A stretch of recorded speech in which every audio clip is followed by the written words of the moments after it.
Hi, it's Jennifer Wojciechowicz with Jennifer Ann Coaching, and I'm going to go over some food personalities of what type of eater you are. There's no clear-cut eater. We all generally have a lot of different types within ourselves. We're kind of combos. One person is the same, and this will just help you have some awarenesses about yourself and help you better understand why it is you eat and why it is you do what you do, and could give you a little jump start into your weight loss journey. So this first one is really just comes down to conditioning. Sometimes it's just a routine pattern or behavior of why we eat what we eat. The where you live, your culture, the things that the way your family grew up, the way your family enjoyed food. So if you live in a city versus the country, you might have access to different things.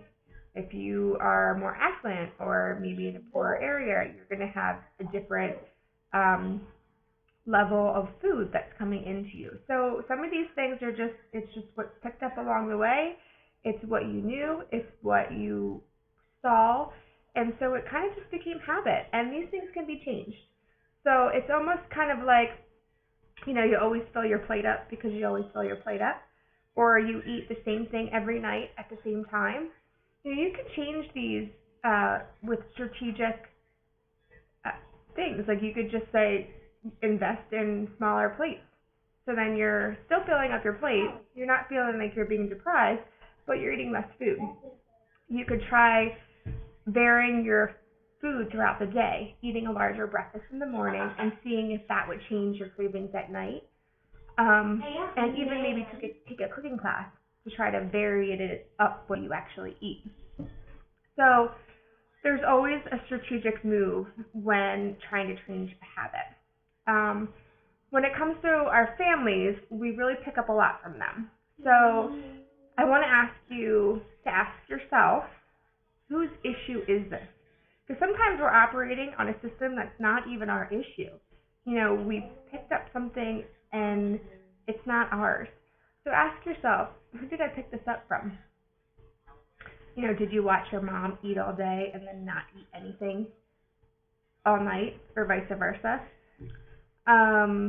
Did you watch your sister obsess over being thin and maybe make fun of people that weren't thin?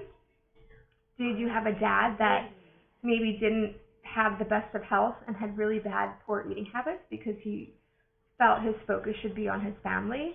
And although he was teaching you to be a good person and had good value systems, the belief system that was put into place was that you have to put others before yourself and before your health. So changing a habit can take, they say the 21 days to change a habit, and then 66 days to create a lasting habit, and then even longer than that for that habit to then become so natural that it's just what you do and it's who you are. So it takes time.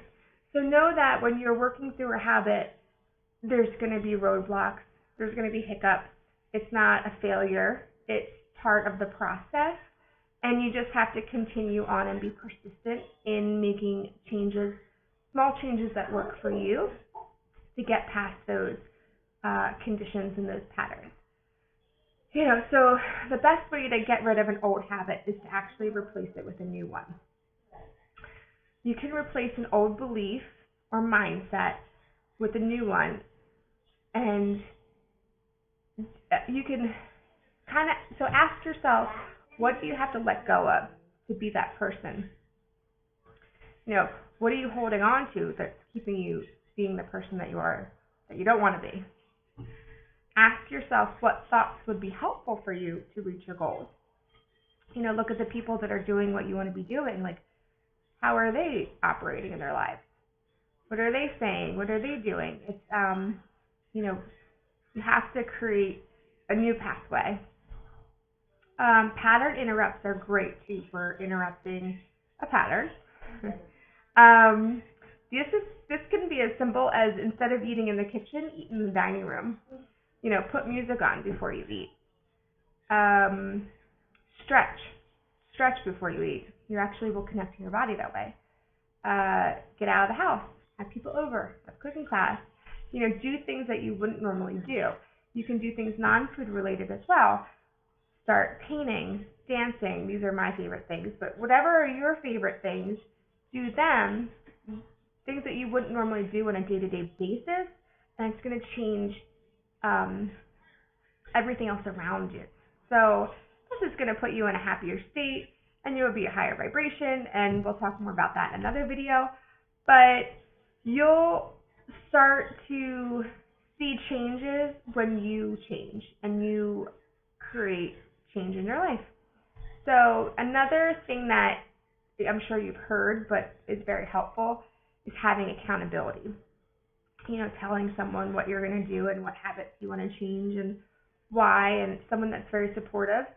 And I actually don't suggest that it's your mom, your sisters, or someone that's very close to you, because they probably have a lot of the same habits that you do. Pick someone out of your circle. Reach out maybe on a meetup group or a Facebook group, or someone that is going through something similar to you but doesn't necessarily have the same patterns as you, so that you can help support each other in that way. So I hope this was helpful for you. Let me know what you thought, or if there's anything else that you would like help or information about. I would love to be of service to you guys. Talk to you soon. Bye.